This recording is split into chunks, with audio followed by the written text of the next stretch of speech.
എടാ നീയായിരുന്നോ? നിന്റെ പരിപാടിയൊക്കെ എന്തായി? അതൊന്നും പറയണ്ടക്ക, അതൊക്കെ ആ കൊളായി. നിങ്ങൾ അന്നൊക്കെ പറഞ്ഞത് കേട്ടാ മതിയേനു. ഇക്കാക്ക് സുഖല്ലേ? സുഖം തന്നെ. റൂമിൽ പഴയ ആൾക്കാരൊക്കെ ഇല്ലേ? പഴയ ആൾക്കാരെല്ലാരും പോയി. പഴയ ടാക്സി മാത്രമുണ്ട് ഇപ്പോൾ. പിന്നെ എന്തൊക്കെയുണ്ട് വിശേഷം? സുഖം തന്നെ. ഇക്ക എന്നാ ഞാൻ ഇറങ്ങട്ടെ. ശരി, ഞാൻ ഇടക്കിടക്ക് വിളിക്കാം. ഇക്ക, ഇയാളെ നേരത്തെ പരിചയമുണ്ടോ? അത് ജുനൈദാ.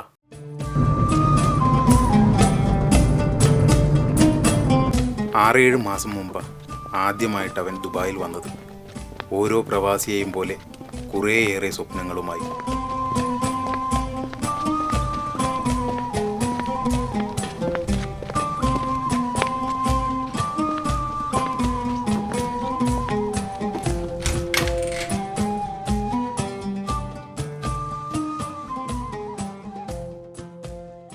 ജുനൈദ, ഇതാണ് നിന്റെ ബെഡ്. സാധനങ്ങളൊക്കെ അവിടെ വെച്ചോ.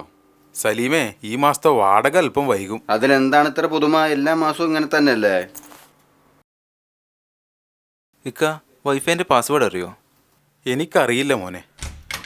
അവരാരോ വരുന്നെന്ന് തോന്നുന്നു. അവരോട് ചോദിക്ക്. നീയായിരുന്നോ? ഇവനാ പാസ്വേഡ് ഒന്ന് കൊടുത്തേ. എന്താ പേര്? ജുനൈദ്. പാസ്വേഡ് ഒന്ന്.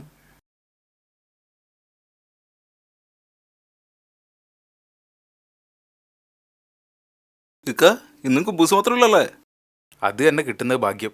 കഴിഞ്ഞ മാസത്തെ പൈസ പോലും കിട്ടിയില്ലല്ലോ.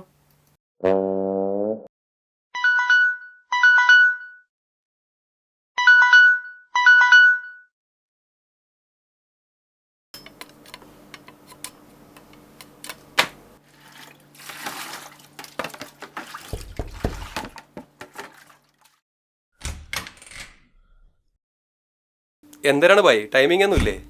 പറഞ്ഞിട്ടില്ലേ? ടൈമിംഗ് ഒന്നും പറഞ്ഞിട്ടില്ലേ? സോറി കേട്ടോ, ഇന്നെൻ്റെ ഡ്യൂട്ടിയുടെ ഫസ്റ്റ് ഡേയാ. ഇതാ ബാത്റൂമിൽ ഇടയ്ക്ക് കയറിയത്. കുഴപ്പമില്ല, സ്ഥിരാക്കണ്ടെന്നാ മതി.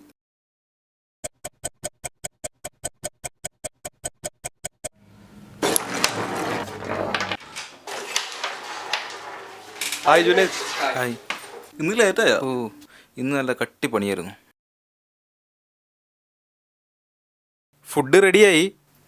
നിർത്തടേ, വല്ലതും കഴിക്കാം. നാളെ രാവിലെ ഡ്യൂട്ടിക്ക് പോകാം.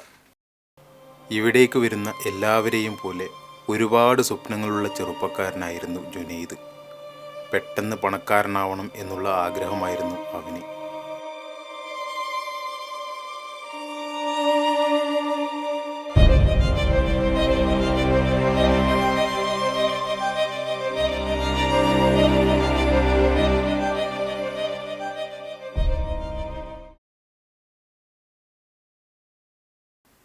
എന്തേടേ, ഡ്യൂട്ടിക്കൊന്നും പോയില്ലേ നീ? ഇല്ല, ജോലി വിട്ടു ഞാൻ.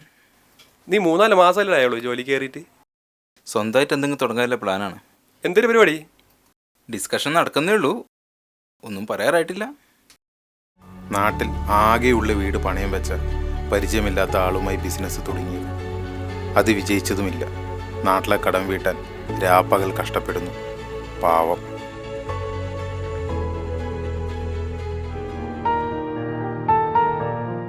എല്ലാവർക്കും വിജയികളുടെ കഥകൾ മാത്രമേ അറിയൂ. ജീവിതാനുഭവങ്ങളാണ് അവരെ വിജയത്തിലേക്ക് എത്തിച്ചത്. നമ്മുടെ ഓരോ തീരുമാനങ്ങളും അനുഭവങ്ങളുടെ പിൻബലത്തിലാവട്ടെ.